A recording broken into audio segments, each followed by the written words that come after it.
Let's just state that this is recalls back to me that scary moment when someone did pull a gun out and point it at our vehicle with our entire family. We might be not sending our kids back to school. The world is just too dangerous.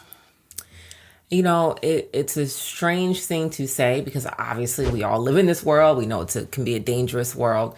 But when you're a kid and it's school, like, you just never think about school being the place where you're like, oh, I don't know, that place, you know. Yeah, I don't know how timely this video is or when you're watching it, but, it's always timely. I was going to say, yeah. It's been happening. You don't need to talk about a specific era in life now. It's basically the school shootings, the mass shootings.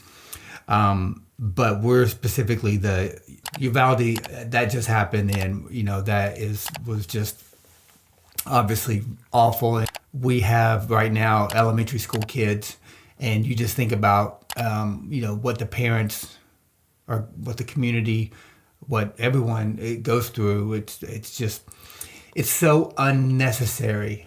That's really the worst thing is that, people go through it and the tragedy, but it's so unnecessary. Like why does a kid have an assault rifle? It's like, unless we're going to war, why are there even assault rifles?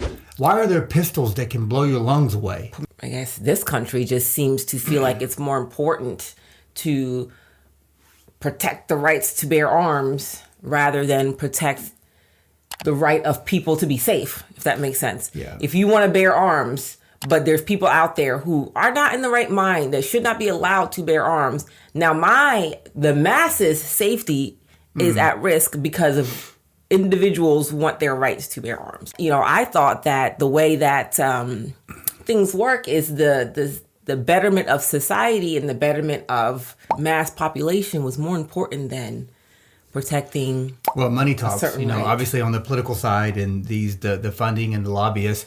Unfortunately, we are a capitalist society, and money talks more than anything. But you would think that in this country, you got to have a license to cut hair. Like, you got to go through school, cosmetology. You got to go through a whole thing to do this. To buy a gun, just walk up as an 18-year-old and here's my money. Look at how our society You got to have insurance. There's so many things you have to go through to get certain things. But the things that are the most important and the most dangerous, it's just like, yeah, okay. Second Amendment rights. This is hundreds of years ago now. People needed to protect themselves, and we didn't have public servants. We didn't have police officers the way that we do. People, if you needed back in the day a shotgun on your front porch, yeah, you needed to protect your house then. That's what they talk about, the right to bear arms. We're not talking about a 22-year-old driving through the city with a pistol shooting somebody. It's actually crazy because this Second Amendment and the Constitution, it's been changed several times. Obviously, that's why there are amendments, because there were things in there that just were not right. We're not right. It's time to change again. Well, most importantly, it's time to admit that we're wrong on things. It'd be great to have people say, you know what? Instead of being bullheaded and stubborn and like, our Second Amendment's right from the 1700s, we have to keep these things. It would be great just to be like, you know what? We're wrong about things now. Things have changed, and that's great. We need to evolve. We need to always be changing. We don't need to be the same as we were in the 1800s. We need to say, you know what? That was applicable then, but now it's not applicable. We don't need to have guns. Now it's more of a danger than it is a help. It's more of a danger. Where we live in Atlanta, these bigger cities, Houston, LA, Chicago, Philadelphia, whatever, don't drive through the city and flip off somebody because you're going to get shot. And most of the time, when I see these things happening, it's like I'll read about it, and somebody will be driving recklessly, and then somebody will flip that person off, and the person who's driving recklessly will shoot that person. So you can't even have any type of a temper or a disagreement on the road because you're probably going to get shot. That's what I tell Ami is like, when we're driving, know that everyone has a gun. So let's just always be very careful. Let people cut you off. Let people drive fast, whatever, because that person has a gun. Because, it's America, and why not? Every 23-year-old in a Dodge Charger has a gun, and they might shoot you. Well, let's just state that this recalls back to me that scary moment when someone did pull a gun out and point it at our vehicle with our entire family. And once again, I was driving in the fast lane going 80, and I didn't even see this person, but I guess they were on my back or whatever, and then they pull up beside me, and then they start like fussing, and I think I flipped them off, right? I did something. Either that or you went like something. I did like whatever, and the guy just like pulled out a gun and pointed it, and just like that, and all it would take was that guy to like fire it and just keep driving. It scared the living daylight out of me because he pulled up on my side, and I saw him. I don't even think Justin saw him because obviously he was driving, and I saw him put the gun out his window, and I literally, the look that came, first of all, my throat just fell into my stomach, and I was just like, no, there's kids, like, no, like begging with him. Yeah. And then he just put it back and pulled off. Now, that person could have easily just been like, I don't care, boom. Yeah. And that would have changed the course of our entire lives. Why are we allowing anyone with a gun in their car? There's no need for that. The consequences need to be so high for this type of behavior that people are going to say, you know what? These consequences are very high if I get caught for this. But the thing is, when you are very young, when you are 18, you are 22, you are 24. Or just impulsive in general. Doesn't mean you're young, just impulsive. You don't understand the consequences. Going back to the Uvalde situation, it's like, you know, this kid has an assault rifle. He just walks into a sporting store. Not just that, he literally had 1,000 rounds of bullets. So when he went and bought the rifle when he turned 18, and they said like 2 weeks later bought another whatever semi-automatic weapon, and then was sold ammunition, no one was like, why do you need so much ammunition? The kid was just able to buy he literally could have killed the entire school with as much ammunition as he had. Probably was trying to. That is what's insane.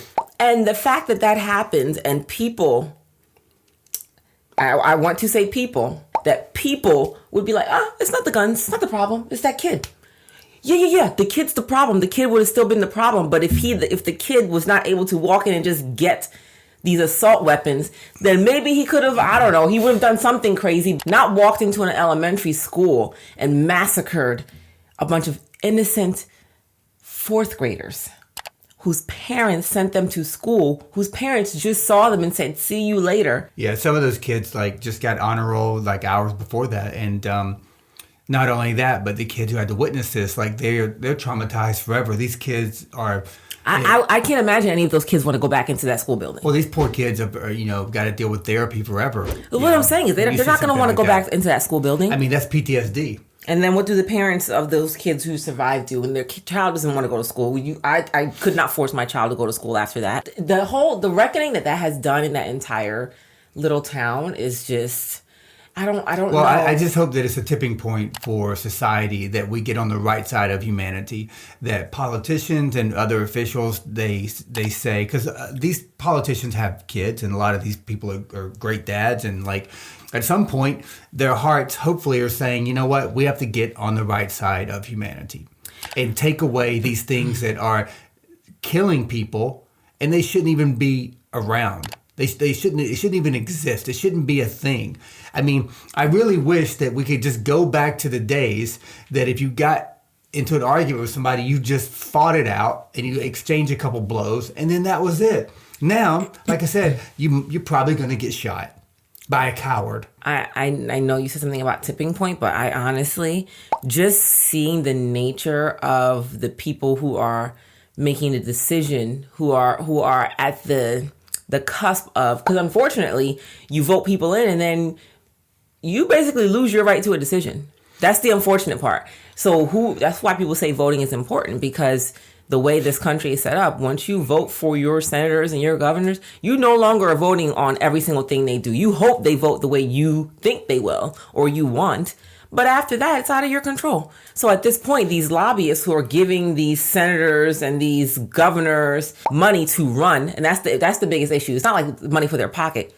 Running for an election costs so much money that these lobbyists are like, I'll give you the money for your whole campaign if you go ahead and keep gun gun laws loose. If I give somebody $1 million in exchange for that, hey, can you vote yes on this? And that guy takes the $1 million, then he's obligated to do that. So therefore, when something bad happens and he gets in front of a press conference, he knows where his obligation is. It's the system. It's because Justin, you can't run without money.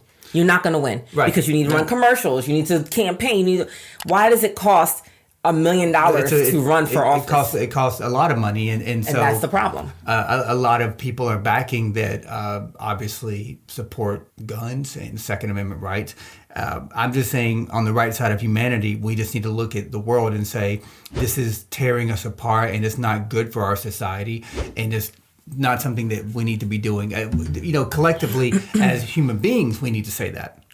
That is absolutely. I think what I'm saying, the tipping point, I think more and more people are getting to that point because the American people are speaking and saying, we've had enough. The politicians that are voted in, if they're paid off by these people, if 80% of your people in your community or your state are against you, you're not going to be voted in anyhow, no matter how much money that guy gave you. So I'm hoping that the people that are living in these states or whatever, they're just saying, we've had enough. I don't care how much money you're getting from the NRA or whatever's going on.